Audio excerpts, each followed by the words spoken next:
contestarles o que los discriminemos, ¿sí? El tema es que no vemos el chat, así que si alguno quiere hacer alguna pregunta o algo, porfa, levanten la mano, habiliten levanten la mano, habiliten su micrófono. ¿Estamos? Bueno, buenas tardes a todos. Vamos a arrancar con la clase de hoy, que es la unidad 7. ¿Sí? Con la unidad 7 vamos a hablar, empezamos con los órganos constitucionales y específicamente la unidad 7 hablamos del poder legislativo. Después en la 8 vamos a analizar el poder ejecutivo y el judicial. ¿Sí? Voy a empezar a compartir pantalla, donde tengo para ir siguiendo una guía, digamos, de los Power. A ver.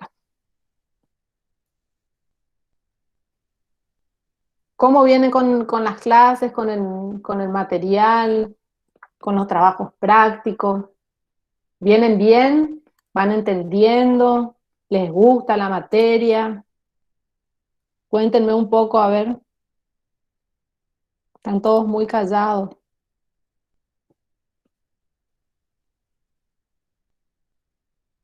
Los escucho. ¿Alguno escucha, ustedes escuchan solo esta clase o pueden por ahí participar de las clases de los otros grupos? ¿Cómo hacen? Hola. Buenas, hola profe. Ay, En mi caso, por ejemplo, siento como que en las noticias, tipo como ahora, todo el tiempo como que entiendo, relaciono todo lo que ustedes explican acá con lo que pasa en la realidad. está buenísimo y siempre van a encontrar algo, siempre va a haber algo, era lo que yo les decía cuando empezábamos, que se relaciona con algo de lo que estamos dando y bueno, hoy en día, pero siempre, ¿no? Hoy particularmente hay muchas noticias que están relacionadas, pero siempre es como que hay algo para relacionar con lo que vamos dando, sobre todo en esta parte de los órganos, ¿sí? El legislativo, el ejecutivo y el judicial. Sí, profe, la noticia de la semana pasada sobre las coparticipaciones después de nuestras clases se reentendieron. Por, Vieron qué importante que es y cómo uno puede llegar a analizar a partir de lo que ya vimos viendo si sería constitucional o no, por ejemplo, que a través de un decreto se quite parte de coparticipación, en este caso a la ciudad de Buenos Aires. O sea, sí, está bueno que vayamos, que lo vayan relacionando, ¿sí? Porque a partir de ahí ustedes van a poder sacar sus propias conclusiones, ¿está? Así que está buenísimo. Bueno, hoy vamos a empezar a ver lo que es el poder legislativo, ¿sí? Que partiendo de lo que decíamos cuando arrancábamos con la unidad 1, el poder es uno solo, ¿sí? Lo que se dividen son las funciones y esas funciones se ejercen a través de órganos, ¿sí? Los mal llamamos, digamos, poderes, pero en realidad son órganos, es el órgano legislativo, el ejecutivo y el judicial. ¿Sí? Y estos órganos tienen la particularidad de ser independientes, cuando veíamos en la unidad 3, cuando hablábamos de la forma republicana de gobierno, que son independientes en principio porque tienen ellos actividades específicas, cada uno se caracteriza por tener una actividad propia que lo identifica, en este caso el poder legislativo, la sanción de las leyes, el ejecutivo tiene la función de administrar y gobernar, y el poder judicial de dirimir conflictos a través de las sentencias, ¿sí? Pero veíamos también que lo que caracteriza la forma republicana de gobierno es que además de que estos órganos son independientes, son interdependientes y muchas veces las actividades que realizan son complejas porque necesitan, por ejemplo, sin ir más lejos, el procedimiento de sanción de las leyes es un acto complejo porque no participa solo, si bien la sanción de la ley formal la realiza el Poder Legislativo, en ese procedimiento interviene también el poder Ejecutivo, ¿sí? Y así vemos que hay una interdependencia de poderes, que hay actos complejos en los cuales intervienen distintos órganos y que a su vez estos se pueden ir controlando, ¿sí? Se controlan recíprocamente a través de distintas figuras, ¿sí? Cuando veamos juicio político, vamos a ver que a través del juicio político el poder legislativo es la forma que tiene de controlar al ejecutivo y al judicial, por ejemplo, ¿sí? El ejecutivo controla al legislativo participando en el procedimiento de sanción de las leyes a través del veto, por ejemplo, ¿sí? Y bueno, el poder judicial controla a los dos a través de qué figura o a través de qué instituto, que ya también lo decíamos antes, cómo el Poder Judicial controla los actos del legislativo y del ejecutivo. ¿Se acuerdan? A través de la declaración de inconstitucionalidad. Muy bien, a través del control de constitucionalidad. ¿Sí? Esperen que estoy admitiendo más compañeros.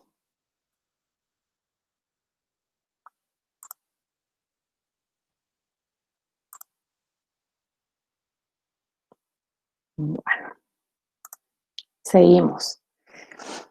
El poder legislativo, el órgano legislativo, es un órgano complejo. Es un órgano complejo, es un órgano colegiado, ¿sí? Que está compuesto por dos cámaras. Es colegiado porque está compuesto por muchas personas, ¿sí? Y a su vez es complejo porque tenemos nosotros un sistema bicameral que tiene origen en la Constitución de los Estados Unidos y está compuesto por dos cámaras, ¿sí? Este órgano colegiado se divide en dos cámaras en donde se dividen las funciones y a su vez esas dos cámaras se dice que representan distintos intereses, ¿sí? Como una manifestación de la forma republicana de gobierno, vamos a ver que la Cámara de Diputados representa, o los integrantes de la Cámara de Diputados representan al pueblo de la nación, ¿sí? En donde nosotros a través de esos representantes, a través de los diputados, se materializa el sistema representativo de gobierno. Y a través de la Cámara de Senadores se representan los intereses de las provincias, ¿sí? Entonces es un órgano bicameral, colegiado y complejo, porque siempre los actos que emanan del Congreso de la Nación o del Poder Legislativo tienen que ser el resultado de una actuación conjunta de esos dos órganos, de la Cámara de Diputados y de la Cámara de Senadores, ¿sí? Y la Cámara de Diputados está compuesta por 257 diputados nacionales y 72 senadores, porque, por ejemplo, a nivel provincial, después en la bolilla, en la unidad 9, vamos a ver que a nivel provincial también tenemos un poder legislativo, ejecutivo y judicial, pero no en todas las provincias el sistema es bicameral, por ejemplo, ¿sí? En la provincia de Corrientes, sí, en la provincia de Corrientes, por ejemplo, el poder legislativo tiene Cámara de Diputados y de Senadores, pero en la provincia del Chaco, por ejemplo, no. En la provincia del Chaco tenemos un sistema unicameral, tenemos solamente Cámara de Diputados y a los fines de la sanción de las leyes o de su accionar, después vamos a ver que se dividen. Esa Cámara de Diputados se divide en dos para cumplir las funciones de Cámara de Origen y Revisora respectivamente. Profe. Sí. ¿Y por qué pasa eso? Porque es un sistema, es una facultad de las provincias la forma de organización. No quiere decir que falta algún tipo de representación, es la forma que adoptó la Constitución para organizar su órgano legislativo simplemente, y no contraría para nada la Constitución Nacional, que eso es lo importante, porque a los fines de ejercer la actividad legislativa, ese órgano integrado por diputados se va a dividir las funciones, ¿sí? En este caso no sería, o sea, por ejemplo, Corrientes tiene senadores, pero por ser una Cámara que, por ejemplo, en el proceso de sanción de las leyes va a tener la función revisora, ¿sí? Pero no porque represente el interés de una provincia, porque materialmente no puede suceder eso, ¿sí? Para eso está el Congreso Nacional, ¿se entiende? Sí. Pero es solamente a los fines organizativos y que las provincias en ese sentido, acuérdense que por el artículo 5, como son entes autónomos, tienen la facultad de organizar sus instituciones, de dictar su constitución, siempre que no contraríen los principios de la Constitución Nacional, en este caso la forma republicana, representativa y federal, ¿sí? Bueno. ¿Cuál es la actividad principal? Decíamos cuando empecé que la actividad principal del Congreso es la sanción de las leyes, y después vamos a ver que tiene otro tipo de actividades también, ¿no? O sea, la función esencial es la sanción de las leyes, ¿sí? Pero tiene otras funciones que por ahí tienen naturaleza de las actividades que realizan otros órganos. Por ejemplo, ejerce o realiza funciones judiciales, por ejemplo, cuando lleva a cabo el juicio político, ¿sí? En materia administrativa, por ejemplo, realiza también todo el tiempo el Poder Legislativo actos administrativos, por ejemplo, designando su personal, ¿sí? Pero nosotros siempre vamos a identificar como función principal que tiene el Legislativo el proceso de elaboración y sanción de las normas jurídicas, ¿sí? Bueno, acá si ustedes van a partir del artículo 44 se regula el Poder Legislativo. Y ahí vamos siguiendo en los Power el articulado de la Constitución y vamos a ir analizándolo, ¿sí? Ahí está en el artículo 44 cómo es la integración, que tenemos un sistema bicameral. las características de este órgano, ¿sí? Y ahora vamos a ver la composición de la Cámara de Diputados. La Cámara de Diputados está integrada por representantes del pueblo de la nación, ¿sí? ¿Cómo se eligen los representantes, cómo se eligen los diputados? En forma directa, así como elegimos en forma directa senadores y como elegimos en forma directa presidente, vicepresidentes. Y la forma de elección es directa. Ahora, el sistema electoral que se utiliza para la elección de diputados o para la determinación del número de diputados, ¿cuál era según lo que veíamos en la unidad 5? ¿Se acuerdan? ¿Qué sistema electoral utilizábamos para la elección de diputados? Utilizábamos un sistema proporcional, ¿sí?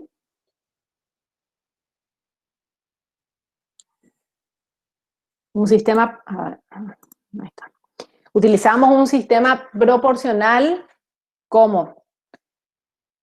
¿Cómo se llamaba? ¿No se acuerdan? Bueno, era el sistema proporcional DONT, ¿sí? Que es un sistema minoritario porque permite la representación de las minorías, ¿sí? ¿Se acuerdan que se hacía todo un cálculo para determinar la cantidad de diputados, dándole la posibilidad o dándole representación también a aquellos partidos políticos que no obtuvieran la mayor cantidad de votos, ¿sí? La Constitución, cuando se sancionó la Constitución en 1853, van a ver ustedes que en el artículo 46 de la Constitución se establecía un número fijo de diputados, que eran 2 por cada provincia, ¿sí? Por la provincia, por la provincia de Buenos Aires 12, por la de Córdoba 6, por la de Catamarca 3, o sea, había un número fijo porque era la primera vez que se constituía el Congreso, ¿sí? Y después en el artículo 47 se establece que para las próximas legislaturas ese número se va a ir actualizando en base a un censo que se tiene que realizar cada 10 años. Ahora, no sé si leyeron. Sí. Yo quería aportar una nota periodística con respecto a ese tema. Sí, buenísimo. Se titula Más representantes al Congreso, Uh-huh. otros 3 diputados para Chaco y 2 para Corrientes. Uh-huh. La Cámara Nacional Electoral pidió al Congreso que actualice el número de los integrantes de la Cámara de Diputados según los datos del Censo Nacional de 2010. De actualizarse la conformación de la Cámara Baja, acorde al último censo nacional, la provincia del Chaco sumaría 3 diputados, Corrientes 2, Misiones 3 y Formosa 1. La Cámara Nacional Electoral requirió al Congreso de la Nación que extreme los recaudos para ejecutar el mandato constitucional establecido en el artículo 45 de la Constitución Nacional, que obliga a ajustar la representación a los datos del censo. De acuerdo con dicha norma, la Cámara de Diputados se compone de representantes elegidos directamente por el pueblo de las provincias en una cantidad distribuida proporcionalmente al número de habitantes que tiene cada una de ellas.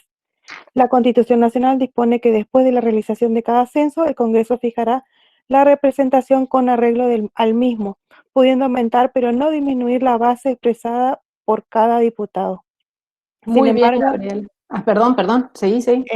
Sin embargo, la actual composición de la Cámara de Diputados de la Nación está basada en los datos poblacionales de un censo realizado hace 40 años, en 1980, a partir de la vigencia de la Ley 22.847, con la que se convocó a elecciones en 1983, con menos de 28 millones de habitantes. El número de diputados nacionales a elegir es de 1 por cada 161.000 habitantes o fracción no menor de 80.500. Esa base representativa allega al cuerpo la cantidad de 257 diputados nacionales en su actual composición. De actualizarse la composición de la Cámara de Diputados, algunas provincias sumarán legisladores y otras podrían resignar la cantidad actual de bancas. En el caso de la región NEA, a Corrientes le correspondería 2 bancas adicionales y debería pasar de 7 a 9 diputados nacionales. Tanto a Misiones como a Chaco le corresponderían ser asignados 10 escaños en lugar de 7. Formosa tendría que recibir un diputado adicional. Si se calculara según el censo del 2010, ganarían diputados Buenos Aires 30, Córdoba 6, Santa Fe 4, Salta 4 y Mendoza 3. Ciudad de Buenos Aires perdería bancas. Muy bien, perfecto, gracias, Gabriela. Sí, así es.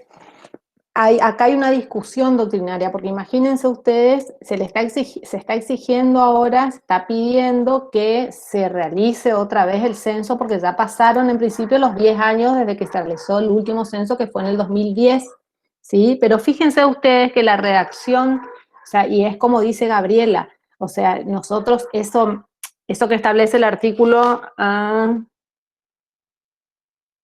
El artículo 45, que dice que vamos a elegir un diputado cada 33.000 habitantes, es una base que se fue actualizando, ¿sí? Pero fíjense ustedes, como decía ella, que la última actualización es de esta ley, que fue del año 1983. A ver, tengo por acá 20.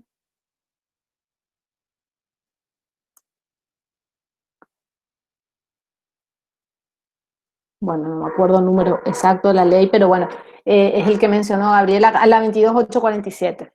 Que establece que ahora se elige un diputado cada 161.000 habitantes o fracción no menor de 80.500. Y esta ley, que es del año 83, fíjense lo viejo que es esto, y la cantidad de diputados que se sumarían si nosotros actualizáramos esta base. Ahora, ese censo que se tiene que hacer cada 10 años, dice la doctrina, discute, bueno, ahora sí, el Congreso debería realizar el censo y actualizar esa base porque es un mandato constitucional. Pero hay un sector de la doctrina que dice que en realidad esto es facultativo, porque si ustedes leen el texto del artículo 47 que habla del censo, dice, para la segunda legislatura deberá realizarse el censo general y arreglarse a él el número de diputados, pero este censo solo podrá renovarse cada 10 años, ¿sí? Entonces dicen, o sea, si bien estamos en momentos ya de actualizar la base, en número de la cantidad de habitantes, también dicen que es una facultad del Congreso, porque la Constitución utiliza el término podrá, ¿sí? Bien. Actualmente tenemos 257 diputados nacionales y, como dijo Gabriela, la provincia del Chaco tiene 7 y Corrientes tiene también 7, creo. Después tenemos Sí, los... 7, bien. Después tenemos diputados nacionales. Acuérdense porque por ahí suelen confundirlo, son los diputados nacionales con los provinciales, que son los que integran nuestra Cámara de Diputados provincial o local, ¿sí? Bueno, después tenemos los requisitos para ser diputado, que son tener 25 años de edad, ser argentino nativo naturalizado, 4 años de ciudadanía, o ser nativo de la provincia en la que se postula, ¿sí? O 2 años de residencia inmediata en ella. Y los requisitos siempre, tanto para diputados como para senadores, tienen que ser efectivizados al momento de prestar juramento en sus cargos, ¿sí? Duran 4 años en sus funciones y pueden ser reelectos, dice el artículo 50. Pero el artículo 50, a diferencia de lo que dice el artículo que regula el tema, el aspecto o los requisitos de los senadores, para senadores específicamente la Constitución habla de una reelección indefinida. Como acá para la Cámara de Diputados solo habla de reelección y tampoco establece un tiempo, la doctrina entiende que están bien en forma indefinida, ¿sí? Bueno, acá está lo del sistema electoral, del que se utiliza el sistema DONT, y después ya pasaríamos a la composición de la Cámara de Senadores, ¿sí? Para los senadores los requisitos aumentan un poquito más y en vez de tener, por ejemplo, el requisito de la edad de 25 años se pasa a 30 años. También varía la duración del mandato, ¿sí? Los diputados están 4 años en sus funciones y los senadores están 6. Esa cantidad ese periodo de duración se modificó con la reforma constitucional del 94, porque antes estaban 9 años en sus funciones. También pueden ser reelectos en forma indefinida. Bueno, y habla de un requisito de tener una renta anual de 2.000 pesos fuertes, que está totalmente en desuso esa cláusula, ¿sí? Cuáles también se eligen en forma directa a los senadores, de la misma forma que se eligen en forma directa a los diputados, y el sistema electoral que se utiliza para la elección de senadores es el sistema de lista incompleta, ¿sí? ¿Se acuerdan cómo funcionaba el sistema de lista incompleta?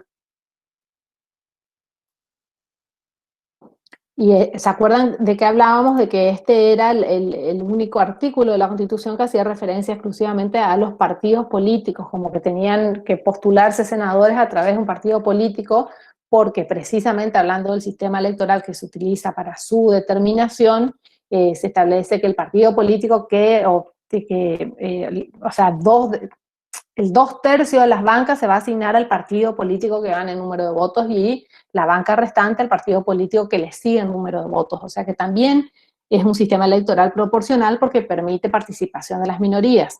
¿Sí? Bueno, duración de mandato 6 años. ¿Y cómo se renuevan las cámaras?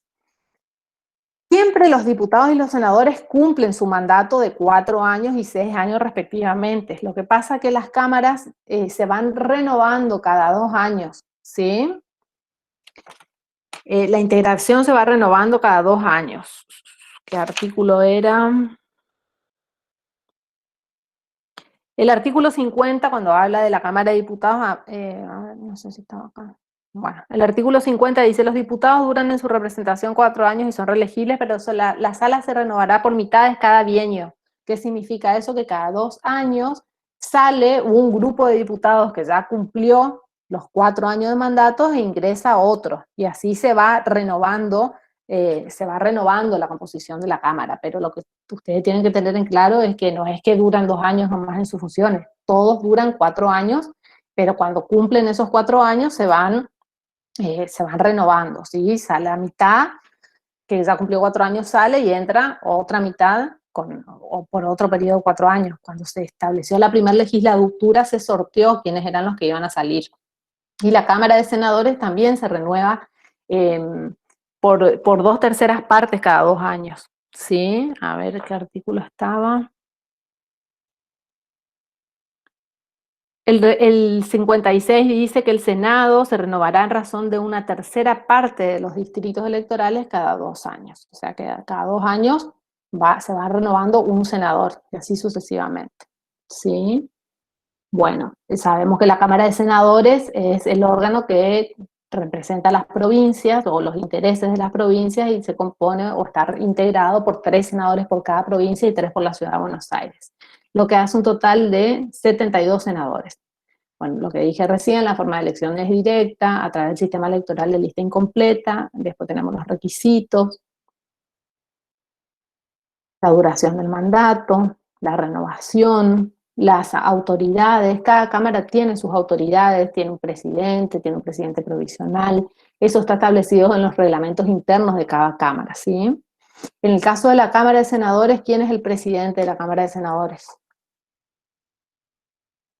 El vicepresidente de la Nación. El vicepresidente de la Nación. Por eso cuando vayamos a ver en la unidad 8 la composición del Poder Ejecutivo, vemos que el Poder Ejecutivo es un órgano unipersonal, porque está compuesto solo por el presidente. Si bien siempre la fórmula presidencial es presidente y vice, vamos a ver que el vicepresidente es un funcionario que en realidad forma parte de la Cámara del Poder Legislativo. ¿Está? Bueno, todo eso, quién es el presidente, quién es el presidente provisional, todo eso se establece en los reglamentos internos de cada cámara. Después vamos a ver que cada una de las cámaras tiene competencias que son exclusivas de cada una de ellas, ¿sí? En cuanto a, en la próxima clase vamos a ver cómo es el procedimiento de sanción de las leyes, ¿sí? Y vamos a ver que siempre una de las cámaras actúa como cámara de origen, que es la que primero analiza el proyecto de ley y después el proyecto, una vez que es aprobado por la Cámara de Origen, pasa a la Cámara Revisora para su aprobación. Pero no siempre la Cámara de Diputados es Cámara de Origen y la Cámara de Senadores es Cámara Revisora. Hay veces o hay temas en los cuales, por ejemplo, la Cámara de Senadores es Cámara de Origen porque es la primera que tiene que analizar el proyecto de ley.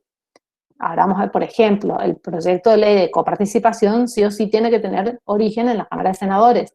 En cambio, hay otros temas que sí o sí tienen que tener origen en Cámara de Diputados, por ejemplo, estos. ¿Sí? El artículo 52 expresamente habla de que es Cámara de Origen o tiene iniciativa la Cámara de Diputados para los proyectos de ley sobre contribuciones, o sea, sobre impuestos, o reclutamiento de tropas, es Cámara de Origen en la elaboración de la ley de presupuesto, es la Cámara que inicia o que acusa en el juicio político, tiene que ser cámara de origen en los casos de iniciativa legislativa, o sea, cuando el proyecto de ley se presenta por el pueblo, o cuando se somete a consulta popular un determinado proyecto de ley, ¿sí? Después tenemos que la Cámara de Senadores, como decía recién, tiene que ser cámara de origen para el tratamiento de la ley de coparticipación. Y después vemos algunas de las funciones de la Cámara de Senadores, como ser la Cámara de Diputados acusa en juicio político, la Cámara de Senadores juzga, ¿sí? Después tiene, a lo largo de los artículos de la Constitución, vamos a ver que tiene distintas funciones la Cámara de Senadores y no solo la que está en esta parte de la Constitución. Por ejemplo, autoriza al presidente de la Nación para que declare el estado de sitio en caso de ataque exterior, porque cuando veamos, o ya vimos estado de sitio en la clase pasada, en caso de conmoción interior es el Poder Legislativo el que lo tiene que declarar. Después vemos que en la Cámara de Senadores tiene que prestar acuerdos, por ejemplo, al Poder Ejecutivo para el nombramiento de los jueces de la Corte Suprema, para el nombramiento de jueces de tribunales inferiores, ¿sí? Para el nombramiento y remoción de embajadores, ministros plenipotenciarios y encargados de negocios. O sea que acá vemos eso de la actividad conjunta o la realización de actos complejos entre distintos órganos del Estado, legislativo y ejecutivo en este caso. ¿Estamos hasta acá? ¿Me van siguiendo? ¿Alguna pregunta? ¿Sigo nomás? Sí, siga nomás, profe. Bueno. Después vamos a ir al punto 2 del programa y vamos a empezar con lo que es la Asamblea Legislativa, lo que son las sesiones, el quórum y cuáles son los privilegios parlamentarios. La Constitución dice que las cámaras tienen que actuar simultáneamente, ¿sí? Cuando comienzan las sesiones, que ahora vamos a ver que las sesiones ordinarias o el funcionamiento ordinario de las cámaras empiezan el 1 de marzo, esas tienen que actuar en forma simultánea, es decir, no puede empezar a trabajar la Cámara de Diputados y no la de Senadores. Ahora bien, ellas trabajan o sesionan en forma separada, ¿sí? No es que están todo el tiempo reunidas la Cámara de Diputados y Senadores. De hecho, cuando ustedes ven o por ahí que pasan en los noticieros, como se está analizando un determinado proyecto de ley, entonces primero está la sesión o se transmite la sesión de la Cámara de Diputados y una vez que ese proyecto es aprobado, recién pasa para el tratamiento de la otra Cámara. Entonces eso quiere decir que normalmente sesionan por separado y eso lo establece expresamente la Constitución, ¿sí? A ver. Profe, Sí, profe, sí. tengo una duda. ¿Cuál es la Ujú. diferencia entre Cámara de Diputados provinciales y Cámara de Diputados nacional? Es que la Cámara de Diputados nacional sanciona leyes nacionales. O sea, por ejemplo, por darte un ejemplo así muy amplio, el Código Civil. Sí, el Código Civil y Comercial es una ley nacional que se aplica en todo el país. El Código Penal son leyes nacionales, se aplican en todo el país. En cambio, las legislaturas o las cámaras provinciales sancionan leyes que solamente tienen vigencia en la provincia del Chaco, por ejemplo, por decirte, o en la provincia de Corrientes. ¿Se entiende? Por ejemplo, cuando veamos derecho administrativo, vamos a ver que nosotros estudiamos una ley nacional de procedimientos administrativos que rige en todo el país. Después vamos a ver que cada provincia tiene su ley provincial de procedimientos administrativos que se va a aplicar solamente en el ámbito provincial. ¿Se entiende? A ver, si yo, por ejemplo, tuviera un problema yo soy empleada de la facultad, ¿sí? Que depende de la Universidad Nacional del Nordeste, que es un ente autárquico y descentralizado del gobierno nacional. Si yo tuviera algún problema, por ejemplo, me presento a rendir un concurso y tengo un problema en el concurso y quiero plantear algún recurso, ¿sí? Quiero impugnar algo del concurso, yo me voy a regir por la Ley Nacional de Procedimiento Administrativo porque voy a estar litigando o voy a estar haciendo un planteo respecto a un órgano nacional. En cambio, todos los problemas que tienen, por ejemplo, los empleados de casa de gobierno, ¿sí? Me hacen a mí, empleada pública, me hacen un sumario administrativo, yo no me voy a regir por la Ley Nacional de Procedimiento Administrativo porque estoy actuando en el ámbito provincial. Entonces, en ese caso me tendré que regir por la Ley de Procedimientos Administrativos Provincial, que fue sancionada por el Poder Legislativo de la provincia del Chaco. ¿Se entiende? ¿Quedó claro? No sé quién me estaba haciendo la pregunta.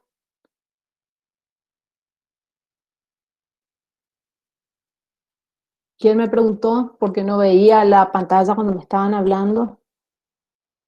No sé si se entendió, díganme si se entendió o lo vuelvo a explicar. Bueno. Sí, profe. ¿Se entendió? Bueno, seguimos entonces. Entonces, si nosotros nos vamos a la Constitución, empieza hablando, se analiza primero el funcionamiento de la Cámara de Diputados, después la Cámara de Senadores, y después hay artículos que hablan de aplicación de disposiciones comunes a ambas cámaras. Y ahí vamos a ver el tema de las sesiones, de cómo sesionan, de las clases de sesiones, etc.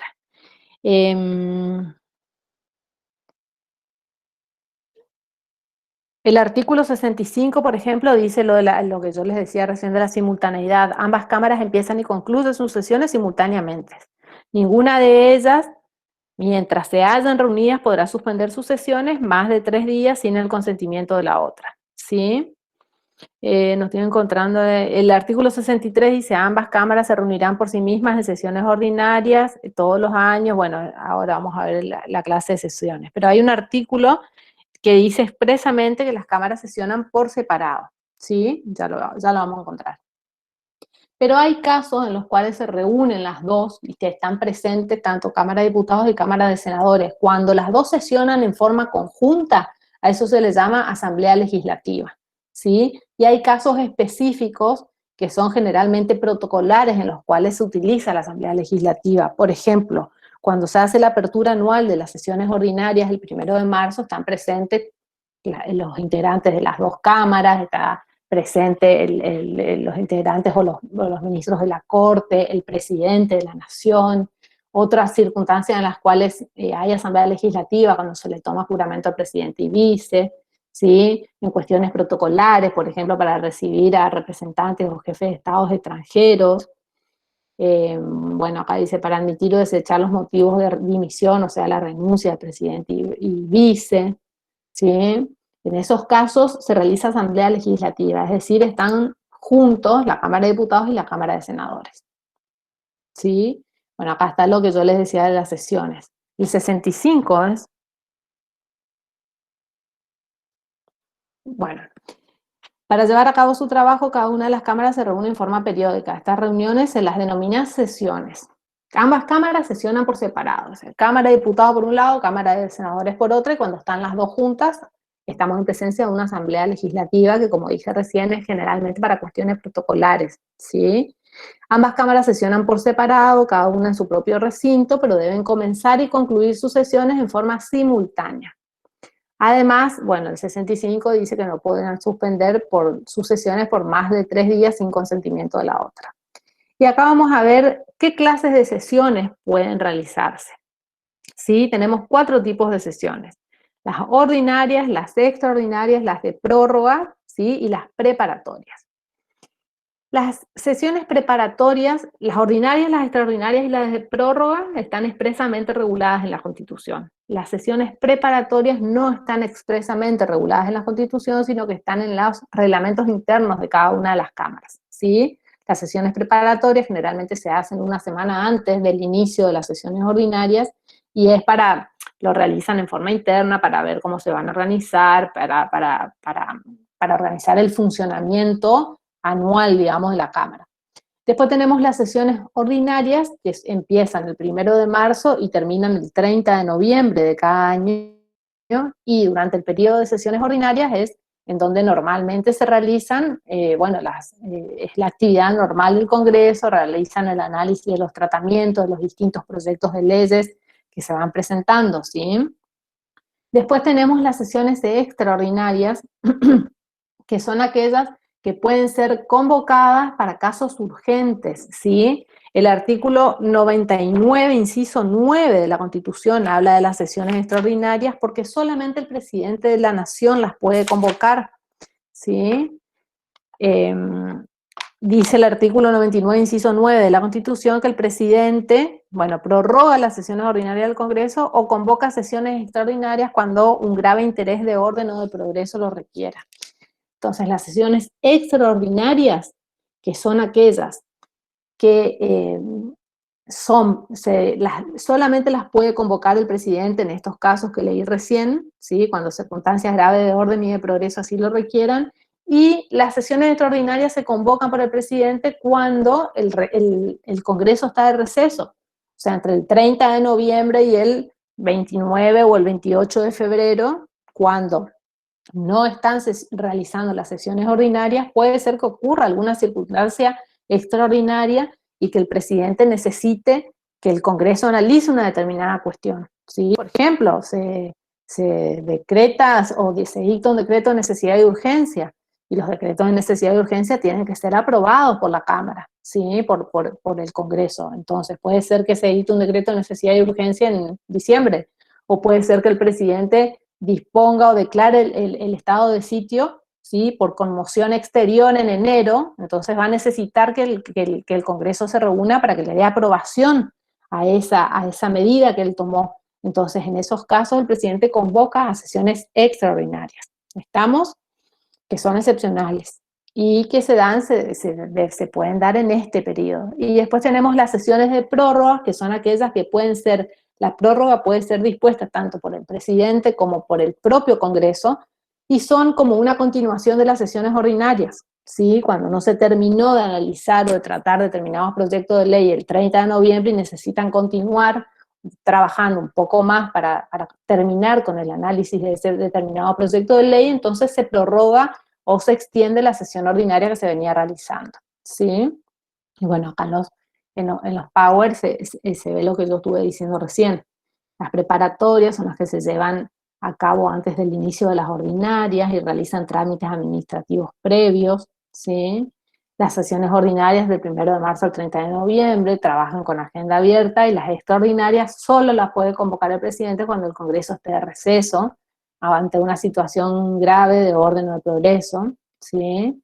Las sesiones de prórroga son aquellas que el Congreso se limita a terminar lo que quedó pendiente de las ordinarias, ¿sí? Pueden ser prorrogadas por el presidente o por el propio Congreso. Siempre deben ser públicas las sesiones, ¿sí? Se prevén determinadas, los reglamentos de las cámaras prevén sesiones privadas o secretas, pero son excepcionalísimas, ¿sí? La regla es que las sesiones, justamente por este principio derivado de la forma republicana de gobierno, de la publicidad, los actos de gobierno, las sesiones de las cámaras deben ser públicas, ¿sí? Lo que a mí siempre me llama la atención es que generalmente, cuando se tratan temas de mucha incidencia social, no sé si ustedes prestaron atención que siempre sesionan a la madrugada. No sé si siempre yo me pregunto eso, ¿por qué? Son sesiones maratónicas y presten atención que cuando hay temas así específicos son las 3 de la mañana y los diputados o senadores están sesionando. Bueno. ¿Me siguen hasta acá? ¿Alguna pregunta? ¿O continúo? Continúa, profe. Bueno. Ahora, profe, sí. Lo de la simultaneidad de las cámaras, eso no lo entendí bien. La simultaneidad quiere decir que cuando se inaugura el periodo de sesiones ordinarias el 1 de marzo, tienen que estar las dos, o sea, tienen que estar trabajando conjuntamente, más allá de que sesionan por separado, porque cada una de ellas analiza el proyecto de ley, primero una y luego la otra. No puede estar trabajando la Cámara de Diputados y los senadores están de vacaciones, hablando vulgarmente. A eso se refiere con la simultaneidad. ¿Se entendió? Sí. Sesionan por separado, pero en forma simultánea, o sea, tienen que estar trabajando las dos en forma simultánea, valga la redundancia, o sincrónica, si se quiere. ¿Está? Profe. Sí. ¿Qué significa que trabajan en agenda cerrada o con agenda cerrada? No sé si vi bien el PowerPoint. Sí, con agenda cerrada quiere decir o hace referencia a cuestiones específicas para un determinado tema, ¿sí? Las sesiones o agenda abierta quiere decir que se puede tratar cualquier cosa, cualquier proyecto de ley que ingrese en el periodo de sesiones ordinarias. En cambio, las extraordinarias, como la propia palabra lo dice, son para circunstancias o casos muy excepcionales, es cerrada o limitada al análisis de esa cuestión. En el periodo de sesiones extraordinarias no pueden seguir ellos analizando un proyecto de ley normal o común que lo venían tratando durante las sesiones ordinarias, por ejemplo. Es cerrado a ese tema específico. Sí, profe, gracias. ¿Estamos? Bien. Ahora vamos a ver qué es el quórum, ¿sí? les va a sonar la palabra porque es muy común que en los medios de difusión siempre se hable del quórum. Acá lo que ustedes tienen que tener en cuenta es que hay que hacer una diferenciación entre lo que es el quórum y lo que es la mayoría para aprobar un proyecto de ley. Las cámaras sesionan, ¿sí? O sea, la sesión es la reunión de los diputados y los senadores para empezar a trabajar. Ahora, la Constitución exige que para que se puedan reunir diputados o senadores tienen que tener un quórum, y el quórum es la mayoría o la cantidad de miembros necesarias para que las cámaras puedan sesionar válidamente, ¿sí? No pueden empezar a tratar un proyecto de ley si no tienen quórum, ¿sí? El quórum es esa mayoría que se necesita para sesionar, o sea, para que ellos puedan reunirse y empezar a analizar un determinado proyecto de ley. Ahora, otra cosa distinta es la mayoría para aprobar un proyecto de ley. Una vez que ellos tienen quórum, que ahora vamos a ver cuál es el número, una vez que está el quórum, o sea, que cuentan con la mayoría o con el número de diputados o de senadores necesarios para sesionar, empiezan a analizar el proyecto de ley. Y a partir de ahí la Constitución puede exigir una determinada mayoría para aprobar ese proyecto de ley, que esas mayorías pueden ser mayorías simples, mayoría absoluta o mayorías agravadas de 2/3, por ejemplo, ¿sí? Pero para cada proyecto de ley en particular, la ley o la Constitución nos va a ir diciendo qué mayoría se necesita. Generalmente es mayoría absoluta para aprobar un proyecto de ley, pero hay casos específicos en los cuales, por la importancia de la cuestión que se está debatiendo, la Constitución exige una mayoría agravada. Por ejemplo, para el tema de la aprobación o para conferirle jerarquía constitucional a un determinado tratado, se exige una mayoría agravada de 2/3, ¿sí? Para cuando se sanciona la ley que declara la necesidad de reforma, también se exige una mayoría agravada de 2/3, pero esa mayoría agravada es para la aprobación del proyecto. ¿Está? ¿Se entendió la diferencia entre quórum y mayoría para aprobar? Sí, profe. Está. A su vez, la Constitución, ustedes van a ver que en algunos casos la Constitución habla de la mayoría, por ejemplo, mayoría absoluta de sus miembros o la mayoría absoluta de los miembros presentes, ¿sí? Cuando las mayorías se tienen que calcular sobre los miembros presentes, es una mayoría agravada generalmente porque tienen que, o sea, primero tienen que tener quórum y después ese cálculo o esa mayoría se tiene que calcular sobre esos miembros presentes. Hay casos en los que la Constitución no dice nada de presentes, dice mayoría absoluta de sus miembros.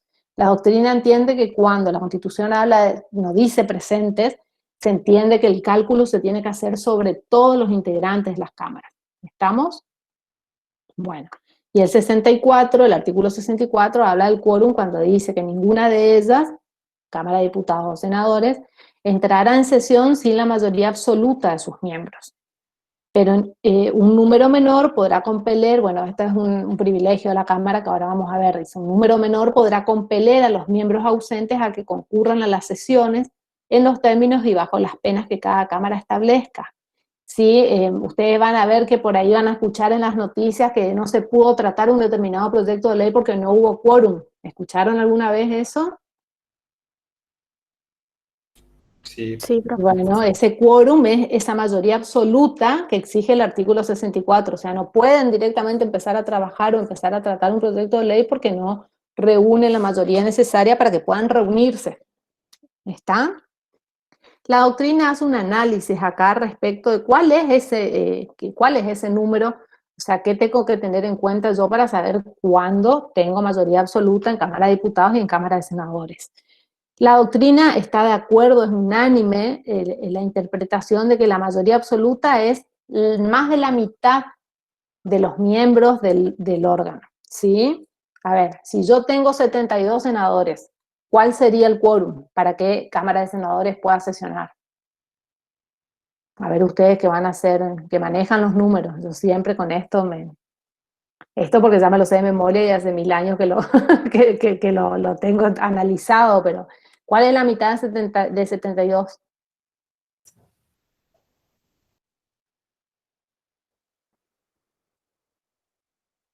Esperen. 36, profe. Muy bien. Entonces, el quórum para que Cámara de Senadores pueda sesionar, ¿cuál va a ser? Si el quórum es más de la mitad. 37. Muy bien. Entonces, la 37 Cámara como mínimo. está muy bien. Entonces, para el quórum en la Cámara de Senadores lo vamos a obtener con 37 senadores, ¿sí? Recién cuando estén reunidos 37 senadores van a poder empezar a analizar un determinado proyecto de ley. ¿Está? Y el problema, ya resuelto por la doctrina, pero en su momento fue un problema porque tuvieron que analizarlo, es cómo se llega al quórum o cómo yo sé cuándo hay mayoría absoluta en aquellos órganos colegiados que tienen números impares. Por ejemplo, la Cámara de Diputados, ¿sí? La Cámara de Diputados tiene 257 miembros. Entonces, ¿cuál sería la mitad de 257? La mitad de 257 es 128 con 5. 128,5. 128,5, ¿sí? Esa es la mitad de 257. Ahora, ¿cuál sería la mayoría absoluta ahí? Entonces ahí en ese caso la doctrina analizó qué pasaba cuando el órgano colegiado tenía números impares, como en este caso. Entonces, si a la mayoría absoluta se llegaba con más de la mitad o la mitad más uno, porque en ese caso los números iban a ser diferentes. Si se tomaba la postura de que la mayoría absoluta era más de la mitad, ¿cuántos diputados se necesitan para tener quórum?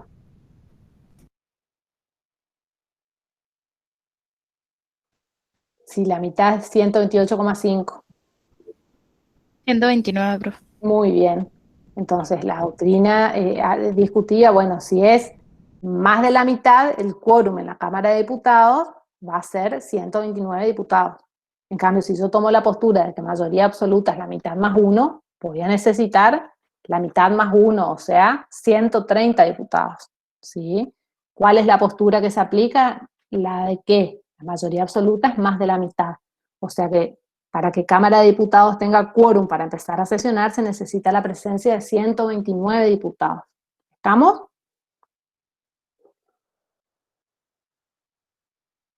Seguimos. Después, ¿sí? ¿Alguna pregunta? Profe, yo quiero preguntar algo. Uh-huh. Eso es al inicio de de empezar una sesión, digamos. Sí. ¿Qué pasa cuando a la hora, cuando en el transcurso de la sesión los diputados o senadores agarran y se van? Y bueno, Al momento del voto, ¿qué pasa? se puede suspender la sesión, sí, porque por ejemplo, o sea, en esas sesiones maratónicas que vemos por ahí en la tele, se puede suspender momentáneamente y esperar, o se puede continuar el debate si es que el diputado se retira momentáneamente. Por darles un ejemplo vulgar, se va al baño, o se va a tomar un café, o lo que sea, no quiere decir que en ese momento, en ese instante en que se retira, ya deja de tener validez la sesión, ¿se entiende? El problema es cuando se van y no vuelven más. Y ahí aparecen las facultades de la Cámara para compeler a los miembros ausentes a hacerse presentes. ¿Está? Sí, profe. ¿Está? Bien.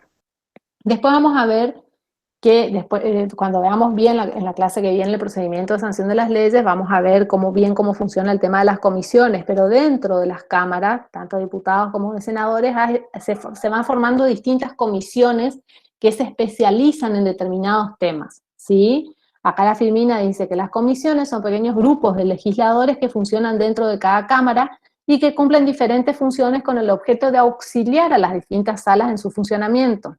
Su conformación surge conforme a los requisitos de proporcionalidad por el bloque, ¿sí? Por ejemplo, ustedes van a ver o habrán escuchado que dentro de la Cámara de Diputados y Senadores está la Comisión de Asuntos Constitucionales, la Comisión de Labor Parlamentaria, la Comisión de Presupuesto y Hacienda, ¿sí? Son comisiones específicas dentro de cada uno de los bloques que hay dentro de la Cámara, ¿sí? O sea, las comisiones se van formando por temas específicos, ¿sí? Y de hecho después vamos a ver que en el proceso de formación de las leyes a veces se puede derivar a un tratamiento particular del proyecto de ley por alguna de estas comisiones que están especializadas en esas cuestiones. ¿Estamos? Lo vemos bien en la clase que viene. Y acá vemos ejemplos de comisiones parlamentarias. Tenemos la Comisión de Labor Parlamentaria, que está conformada por las autoridades de las cámaras y tienen por objeto preparar planes de labor y orden del día, ¿sí? La Comisión de Labor Parlamentaria actúa permanentemente y siempre que las cámaras empiecen a sesionar hay un orden del día, o sea, sobre los temas que van a analizarse. Bueno, esta comisión de labor parlamentaria tiene como esa tarea administrativa, digamos. Después hay otras comisiones permanentes, como ser esta que le mencionaba recién, la de asuntos constitucionales, la de Hacienda y Presupuesto, comisiones especiales, también denominadas ad hoc, y están previstas para cuestiones determinadas y son de tipo transitorio, ¿sí? Puede ser que se trate un determinado, qué sé yo, por ejemplo, ahora el tema de la reforma judicial, el proyecto de ley de reforma judicial. Entonces se conforman comisiones específicas con gente más especializada en determinados temas. Después tenemos las comisiones bicamerales. La comisión bicameral permanente es una de las comisiones que tiene a su cargo el análisis de los decretos de necesidad y urgencia, por ejemplo, que dicta el presidente.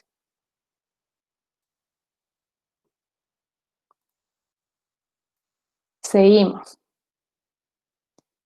¿Cuáles son las incompatibilidades que tienen los diputados y senadores? O sea, ¿qué es lo que no pueden, o qué funciones o qué otros cargos no pueden hacer los diputados y senadores mientras están cumpliendo sus funciones? Y bueno, no pueden ser gobernadores, no pueden ser ministros del Ejecutivo, los eclesiásticos regulares no pueden ser al mismo tiempo senadores o diputados, no pueden serlo los gobernadores de provincia, ¿sí? Y menos aún los magistrados integrantes del Poder Judicial, salvo que hagan renuncia de sus respectivos cargos, ¿sí?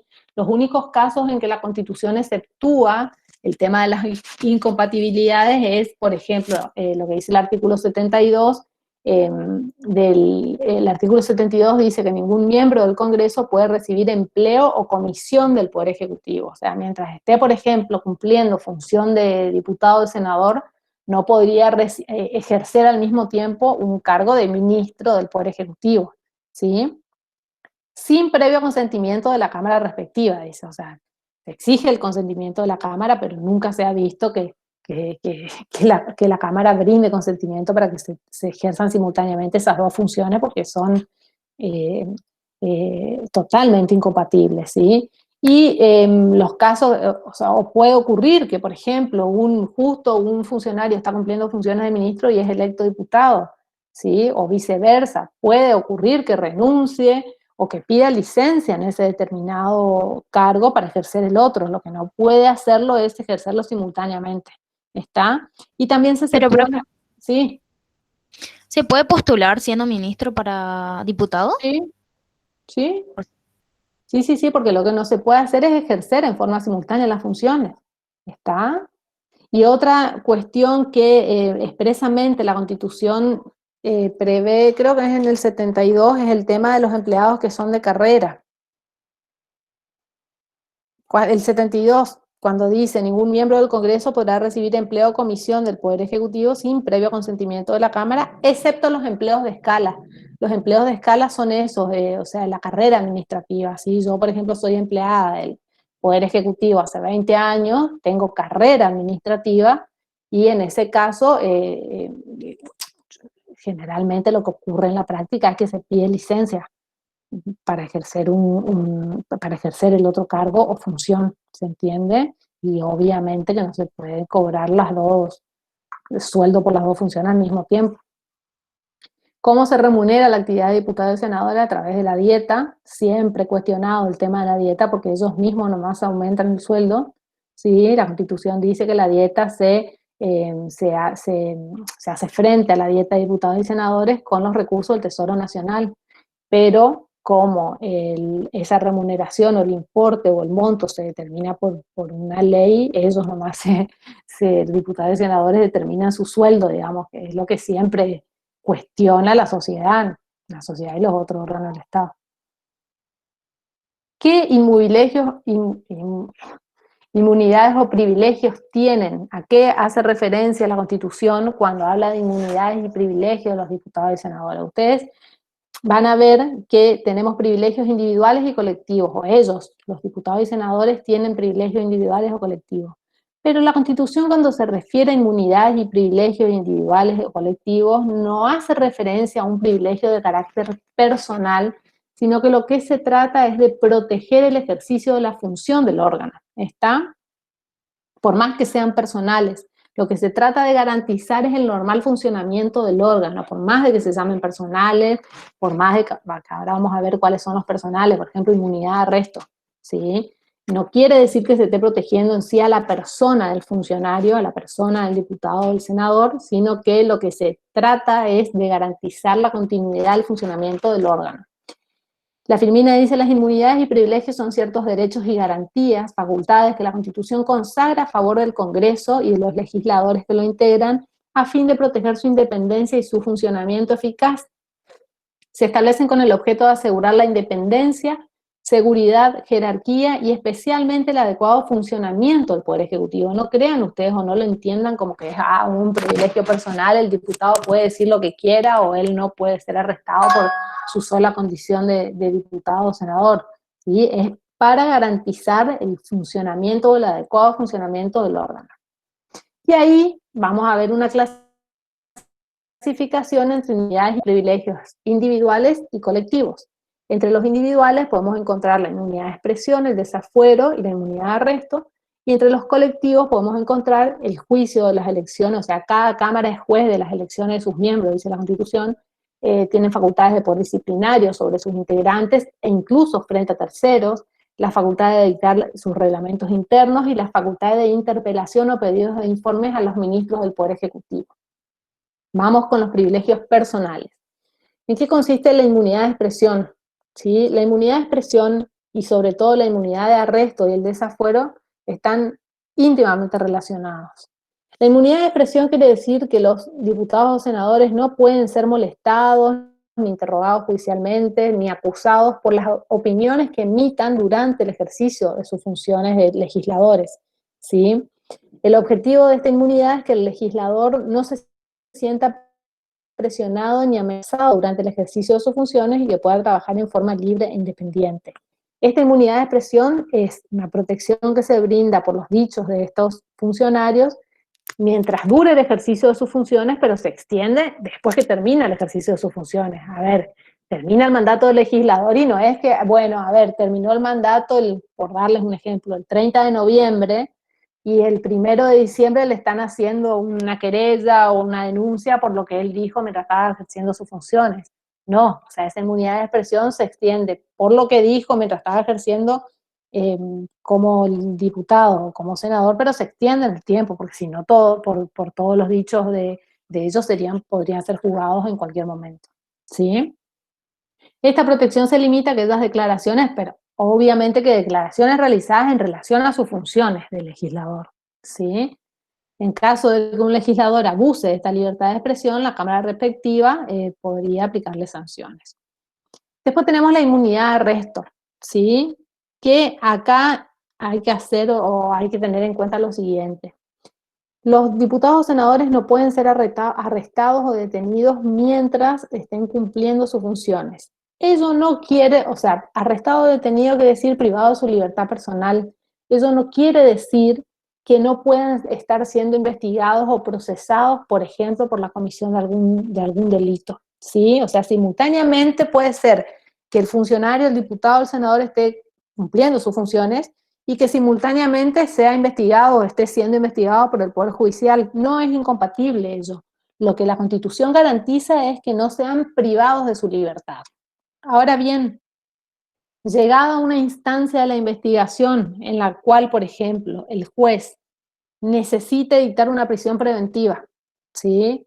O haya una sentencia que condene al diputado o senador y sea necesario arrestarlo o privarlo de su libertad. En ese caso, se tiene que llevar adelante un procedimiento que se llama desafuero. Precisamente se le quitan los fueros para que pueda ser privado de su libertad. Y ahora leemos lo que dice la Filmina, pero para que ustedes se ubiquen, ya lo explico. O sea, quiero que entiendan esa diferencia. Una cosa es la privación de la libertad y otra cosa que ellos puedan ser investigados. O sea, no existe ningún impedimento para que ellos puedan ser procesados e investigados por la justicia. Lo que no se puede hacer es privarlos de su libertad mientras están ejerciendo sus funciones. Si ello fuera necesario, el juez tiene que pedir a la Cámara que se lleve adelante el procedimiento del desafuero. Ahora, no pueden ser arrestados o privados de su libertad mientras estén ejerciendo sus funciones, salvo determinadas excepciones. que están establecidas en el artículo 69, que es cuando ellos son sorprendidos infragantis en la comisión de algún delito doloso grave. ¿Sí? La Constitución habla de que sean sorprendidos infragantes en la ejecución de algún crimen que merezca pena de muerte, infamante u otra aflictiva. Eso ya no existe más porque, como ustedes saben, no existe la pena de muerte en nuestro país, y tampoco otras penas aflictivas, eso no se aplica, ¿sí? Porque no está vigente. La única que quedaría sería de que ellos sean sorprendidos infragantis en la comisión de del delito, por ejemplo, de traición a la patria, que está previsto en el artículo 119 de la Constitución. ¿Sí? Entonces ahí fíjense cómo dice. El 69, ningún miembro del Congreso puede estar arrestado o detenido. ¿Puede iniciarse una causa penal contra él? Sí, y llevarse adelante mientras no se afecte su libertad personal. El mismo 69 establece la excepción, que es para el caso de que sea sorprendido infraganti en la ejecución de algún delito doloso grave, ¿sí? O, por ejemplo, se encuentra infraganti el diputado matando a alguien, obviamente que va a ser privado de su libertad, ¿se entiende? Y en el caso de que no sea sorprendido infraganti, ¿sí? Cuando sea necesario por otras cuestiones privarlo de su libertad, hay que quitarle los fueros. En ese caso, se debe pedir a la Cámara el desafuero del legislador. Una vez que la Cámara decide el desafuero, el legislador queda a disposición del juez. ¿Está? Y ahí hablamos del desafuero, que es un procedimiento que está regulado en el artículo 70, que consiste en ¿qué? Es quitarle los fueros al legislador, suspenderlo en el ejercicio de sus funciones para ponerlo a disposición del juez que lo está juzgando. Pero esa puesta a disposición implica la privación de libertad de él. No puede seguir siendo investigado cuando eso no sea necesario, digamos. ¿Qué hace el juez? Por medio de un escrito le pide a la Cámara, que es lo que el artículo 70 llama como querella, dice, cuando se forme querella por escrito ante las justicias ordinarias contra cualquier senador o diputado, examinado el mérito del sumario en juicio público, ese examen es el que hace la Cámara, podrá cada Cámara, y ahí se exige una mayoría grabada de 2/3 de los votos. Como la Constitución no me dice si esos 2/3 es sobre los presentes, yo tengo que entender que es sobre el total de los miembros de la Cámara, suspender en sus funciones al acusado y ponerlo a disposición del juez competente. ¿Sí? Bueno, esos serían los privilegios personales, entonces, inmunidad de expresión, inmunidad de arresto y desafuero, que es necesario hacerse cuando se necesite privar de su libertad al diputado o al senador. Después tenemos los privilegios colectivos, ¿sí? Encontramos dentro de los privilegios colectivos la facultad que tiene cada Cámara de dictar su propio reglamento. Cada Cámara es juez de las elecciones, derechos y títulos de sus miembros en cuanto a su validez. ¿Qué significa esto? ¿Vieron en las sesiones preparatorias que yo explicaba al principio, que son esas que se hacen una semana antes de que empiezan las ordinarias? Bueno, en ese caso, la Cámara analiza, es juez de los derechos, de las elecciones, derechos y títulos de sus miembros. Cuando se llevan a cabo las elecciones, bueno, se determina, es la justicia electoral la que determina quiénes resultaron electos y se hace un acta, ¿sí? Un acta de escrutinio se llama. Eso es lo que la Cámara analiza, la validez formal de ese acta de escrutinio. La Cámara no puede empezar en ese momento, por ejemplo, a analizar si el que resultó electo como diputado o como senador era hábil moralmente, por ejemplo, para asumir esas funciones. Esto fue resuelto ya por la Corte en casos que fueron famosos, como el caso de Bussi, el caso de Patti. Bussi creo que era diputado por la provincia de Tucumán, y bueno, Patti por la provincia de Buenos Aires, y bueno, se cuestionaban sus habilidades morales, en el caso específico de Patti, porque él había participado del proceso en la época de los militares, ¿sí? Entonces, fue una cuestión que pasó por distintas instancias y llegó a la resolución de la Corte, y la Corte dijo que la Cámara, cuando evalúa o cuando realiza la validez de los títulos de los miembros, no puede entrar a analizar si en ese momento el diputado tenía habilidad moral o no, por ejemplo, para llevar a cabo la función, porque se supone que eso es una etapa ya superada. Si en la etapa previa de postulación se admitió que él se postule como candidato, por ejemplo, y una vez que ha sido electo, no puede la Cámara entrar a analizar esas cuestiones. ¿Se entiende? Otro de los privilegios colectivos, bueno, cada Cámara dicta su propio reglamento, en cuanto tienen facultades disciplinarias, no solamente respecto a sus miembros, sino también respecto de terceros, ¿sí? La corrección disciplinaria, por ejemplo, si están debatiendo, es muy común ver eso, y es triste y es lamentable, pero pasa en la práctica, que estamos viendo en vivo, por ejemplo, una determinada sesión de la Cámara de Diputados o Senadores, y vemos cómo se insultan los funcionarios entre ellos. Bueno, las autoridades de la Cámara pueden aplicarles correcciones para tratar de que esa conducta cese, ¿no es cierto? La sanción generalmente está prevista, estaba leyendo justamente hoy que, por ejemplo, en el reglamento interno de la Cámara de Senadores se prevén sanciones de multa, por ejemplo, o sanciones de expulsión de la sesión, ¿sí? Otra de las facultades disciplinarias es la de remoción. Se puede remover, por ejemplo, por problemas de inhabilidad físico o morales. Supongamos, han ocurrido casos de que el diputado estaba cumpliendo sus funciones y le agarró, por ejemplo, una ACV y quedó inhábil físicamente para poder continuar ejerciendo sus funciones. Entonces, en esos casos, la Cámara debe resolver la remoción, ¿sí? Bueno, la exclusión, ¿qué más? ¿Qué otro privilegio? También encontramos como privilegios las interpelaciones.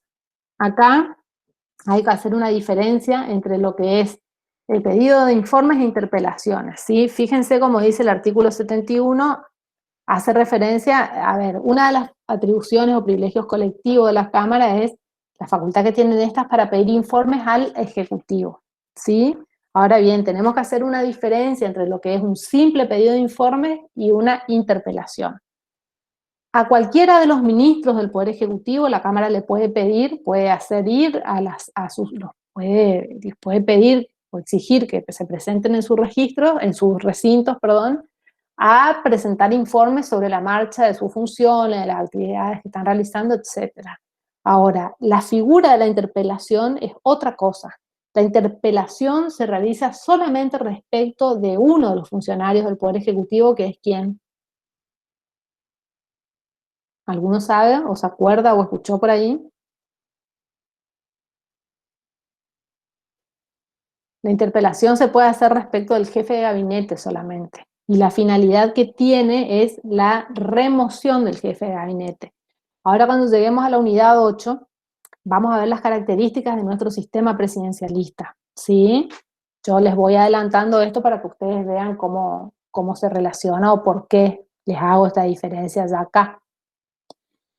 En la 8 analizamos nuestro sistema presidencialista y nos preguntamos si tenemos un sistema presidencialista acentuado o atenuado. Y hay distintas posturas en favor y en contra de la atenuación y de la acentuación.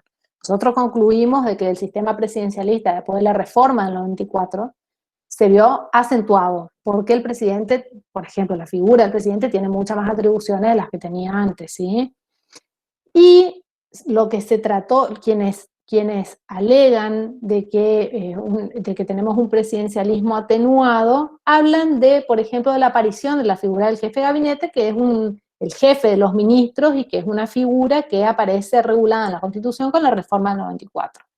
Ahora bien, la designación y remoción de cualquiera de los ministros y del jefe de gabinete, que es quien ejecuta la administración general del país, la designación de ese funcionario es discrecional. ¿Sí? ¿Me van siguiendo hasta acá? Es discrecional por el Poder Ejecutivo. Entonces, los que dicen que tenemos un presidencialismo atenuado dicen, no, el presidencialismo ahora es atenuado. ¿Por qué? Porque el jefe de gabinete puede ser removido por el Congreso. ¿Cuándo? Justamente a través de la figura de la interpelación que está regulada en el artículo 71 de la Constitución, que dice: cada una de las cámaras puede hacer venir a su sala a los ministros del Poder Ejecutivo para recibir las explicaciones e informes que estime convenientes, ¿sí? Ahora, si yo me voy al artículo 101 de la Constitución, que habla del jefe de gabinete, estoy escuchando que se largó a llover, me esperan 2 segundos que voy a cerrar mi ventana.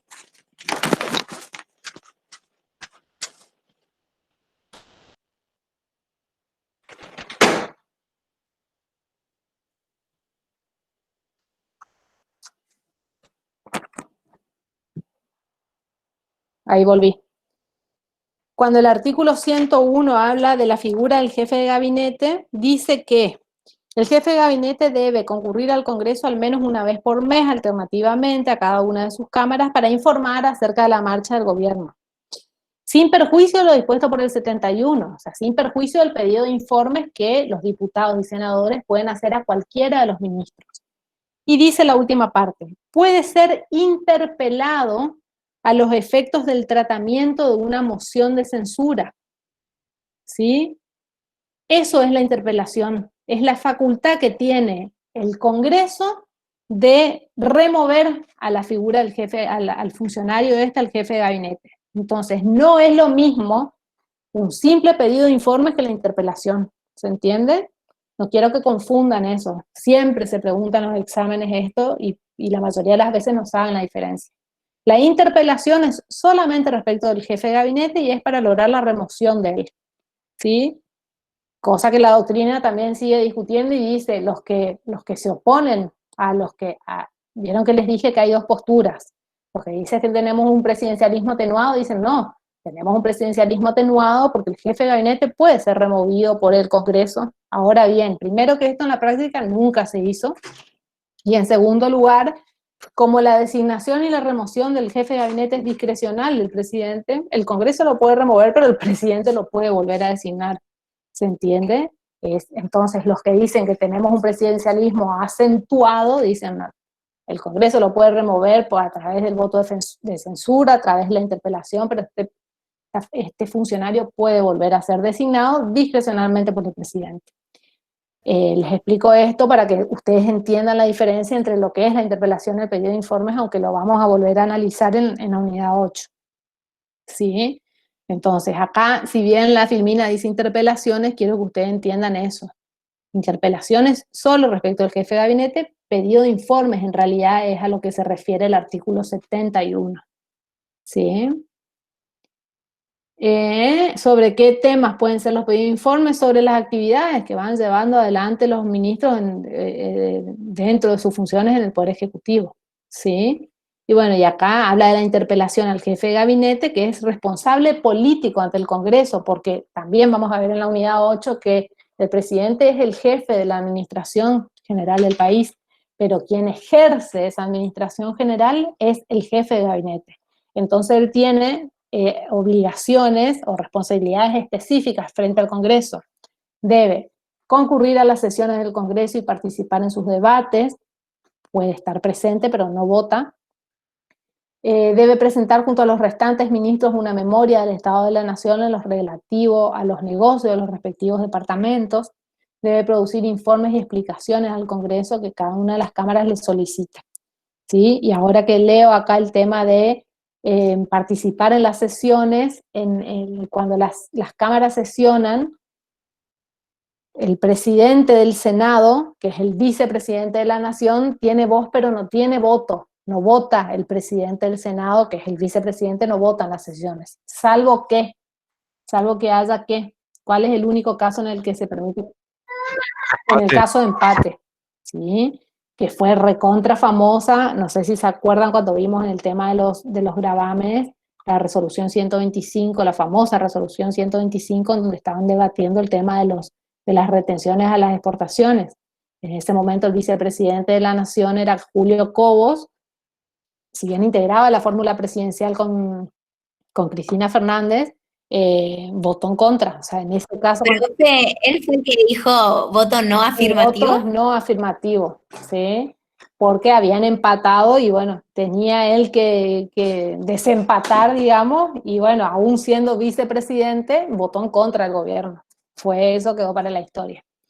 Así que bueno, creo que con esto... sí, agotamos hasta el punto 2, porque lo que sigue, o sea, las atribuciones del Congreso y el procedimiento de formación y sanción de las leyes, lo vamos a ver la próxima clase. Espero que se haya entendido, entendieron todo, quieren hacer alguna pregunta, alguna consulta, cualquier duda que tengan, ya saben que me tienen que interrumpir nomás porque yo hablo, y más ahora que no los veo, porque antes en las clases presenciales lo mismo, soy de hablar bastante. Hablo muchísimo y rápido, pero es más fácil por ahí o sea, es más, la clase me convidan un mate, qué sé yo, se hace más llevadero, acá es como bastante difícil. Entonces yo, si ustedes no me interrumpen, yo hablo como una cotorra. Pero bueno, espero que se haya entendido todo y si tienen alguna duda me la plantean, ¿sí? Y si no, pasamos al práctico. Profe, Sí. ¿no sería contradictorio que el Congreso, el Poder Legislativo le saque al jefe de gabinete y que después el presidente le vuelva a... Sí, sí, pero es una de las características del sistema parlamentario, que es lo que se quiso hacer cuando se hizo la reforma del 94. Lo que se quiso hacer es que atenuar nuestro sistema presidencialista y hacerlo un poco más parecido al sistema parlamentario, que lo que caracteriza el sistema parlamentario es el mayor control que el Parlamento o el Congreso puede ejercer sobre el Poder Ejecutivo, ¿sí? Pero en nuestro país, lejos estamos de parecernos a un parlamentarismo, porque con la reforma, como yo les decía recién,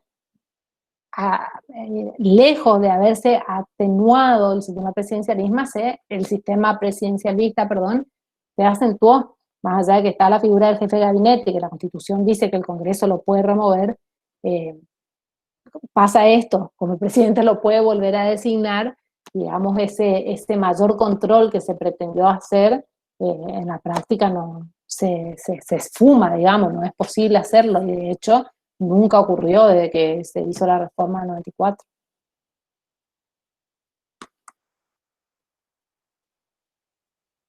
¿Está?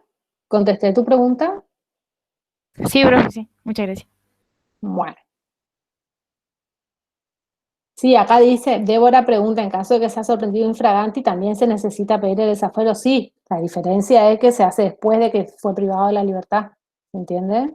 O sea, en un procedimiento judicial común, cuando el juez necesita privar de libertad a la persona que está siendo procesada o investigada, pide primero a la Cámara, hace ese pedido de desafuero.